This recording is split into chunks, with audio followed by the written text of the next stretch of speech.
자, 행정법 보겠습니다. 행정사 1차 대비고요. 그래서 2022년도에 행정행위 하자의 승계 문제가 나왔습니다. 하자의 승계. 하자의 승계라는 쟁점은 공무원, 행정사뿐만 아니라 행정법 시험에서는 굉장히 중요한 쟁점이고, 그죠? 객관식에서, 주관 논술형에서도 나오는 쟁점 중에 하나죠. 자, 먼저 하자의 승계는 그 전제 요건을 확인하셔야 되는데, 자, 보시는 것처럼 두 개 이상의 행정행위가 연속하여 행해져야 되고요. 그래서 선행 행정행위가 있고 후행 행정행위가 있어야 된다. 근데 이 선행 행정행위는 하자가 있어야 된다. 근데 그 하자는 취소 사유에 해당하는 하자여야 된다 이겁니다. 자, 취소 사유에 하자가 있었음에도 불구하고 제소 기간 내에 다투지 않아서 소위 불가쟁력이 발생한 경우에요. 불가쟁력이 발생한 경우다. 그랬을 때 하자 없는 후행행위, 그죠? 하자 없는 후행 행정행위에서 이러한 선행 행정행위의 하자를 다툴 수 있는가의 문제가 바로 하자의 승계 문제입니다. 그래서 선행 행정행위의 하자를 이유로 해서 이 후행 행정행위에 대해서 쟁송을 제기할 수 있다면 이 선행 행정행위의 하자가 어떻게 됐다? 승계되었다 라고 말하는 것이고, 제기할 수 없다. 예. 그래서 제기할 수 없는 경우에는 선행 행정행위의 하자가 승계되지 않았다 라고 보는 겁니다. 그래서 전제 요건을 기억하자. 그래서 첫 번째, 선행행위와 후행행위 모두 항고소송의 대상이 되는 처분일 것입니다. 예, 요건 첫 번째. 그래서 하자의 승계 문제는 뭐다? 계속되는 행정행위 간의 문제이기 때문에 연속되는 행정행위가 모두 항고소송의 대상이 되는 처분이어야 되고요. 근데 선행 행정행위에는 뭐가 있어야 된다? 취소사유의 하자가 있어야 되는 거예요. 취소사유, 무효사유 아니고요. 그러면 어떻게 돼요? 이 선행행위가 그 하자가 무효사유인 경우에는 불가증력이 발생되지 않는다. 그죠? 다툴 필요가 없다 이겁니다. 그러면은 당연히 후행 행정행위의 하자가 승계되는 거예요. 네, 그래서 불가증력이 발생되지 않았기 때문에 하자 승계는 당연히 후행 행정행위의 하자가 승계되는 겁니다. 그 다음에 후행 행정행위 자체에는 고유한 하자가 없어야 된다 이거죠. 후행 행정행위 자체에는 고유한 하자가 없어야 된다. 그러면 만약에 후행 행정행위 자체에 하자가 있다면요. 그러면 독자적으로 이 후행 행위에 대한 위법성을 다투면 그만이다. 입니다. 그 다음에 세 번째 요건에서 자, 이런 것도 생각해 보자. 자, 반대로 후행 행위의 하자를 이유로 선행 행위를 다툴 수는 없는 겁니다. 이 하자의 승계 문제는 선행 행위의 하자를 이유로, 그죠? 취소 사유인 하자를 이유로 후행 행위에서 다투는 것이지 후행 행정 행위의 하자를 이유로 선행 행위를 다툴 수 있는 것은 아닙니다. 이런 것들. 그 다음에 네 번째요. 선행 행위에 대한 제소 기간이 경과를 해서 불가증력이 발생돼야 되는 겁니다.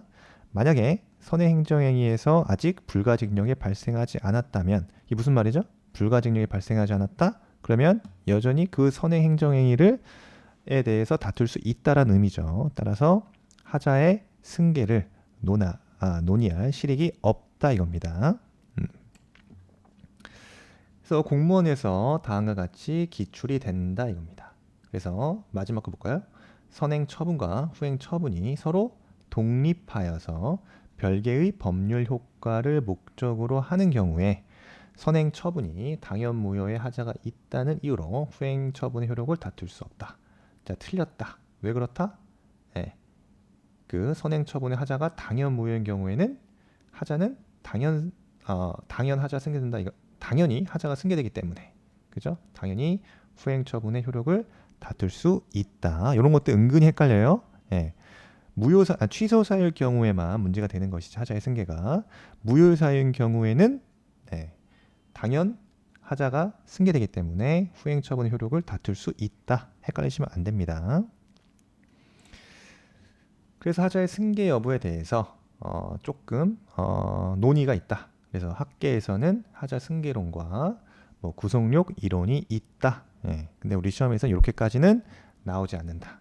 그래서 우리 판례는 하자 승계론 입장이다. 일반적 견해이다라고 보시면 되고 특징은 자 선행행위와 자 후행행위가 일련의 어떤 절차를 구성하면서 하나의 목적을 이루는 경우 보는 건 대집행 절차 같은 경우죠. 계고와 통지와 실행과 비용 징수 이런 상호 간에는 서로 목적이 동일하다. 그래서 동일한 법적 효과를 목적으로 하는 경우이기 때문에 하자의 승계가 인정된다 라고 보는 것이 판례 입장이다 정도 기억하시면 되겠습니다. 그래서 하자 승계론 입장이고요. 근데 조금 조금 우리 판례 입장에서도 자, 그 예외적으로 자 개별 공시지가와 과세 처분 사이는 서로 별개의 효과를 목적으로 하는 경우이지만 예외적으로 하자의 승계를 인정했다. 그래서 우리는 결론을 기억해야 된다. 개별 공시지가와 과세 처분 사이에는 서로 별개의 효과를 목적으로 하는 경우라 하더라도 수인 한도론을 갖고 왔다. 따라서 수인 한도를 넘거나 그 결과가 당사자에게 예측 가능성이 없다면 구속력을 인정할 수 없다. 이게 무슨 말이죠? 구속력을 인정할 수 없다. 하자의 승계가 인정된다. 이렇게 이해하시면 됩니다. 그래서 선행 처분의 하자를 이유로 해서 후행 처분의 효력을 다툴 수 있다라고 법률적 해석을 하시면 됩니다.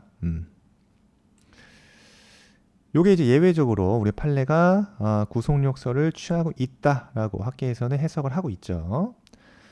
자, 이번에 시험이 뭐가 나왔느냐? 2022년도 행정사에서 행정회의 하자의 승계 논의에 있어서 전제 요건에 관한 문제가 다음과 같이 나왔습니다.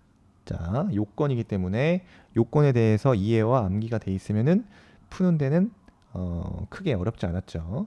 그래서 1번 선행행위와 후행행위 모두 항고소송 대상이 되는 행정처분이어야 된다. 맞죠? 예.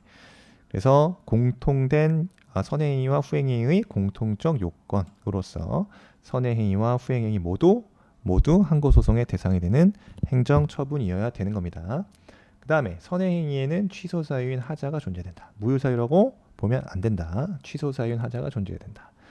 그 다음에 세 번째, 후행행위는 하자가 없어야 된다 그랬죠? 적법해야 된다. 후행행위는 하자가 없이 적법해야 된다.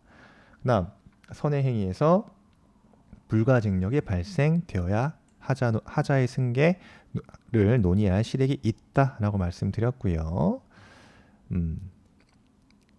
그래서 이게 무슨 말이에요? 제소기간이 경과하지 않은 경우에요. 그럼 불가증력이 발생되지 않는 경우.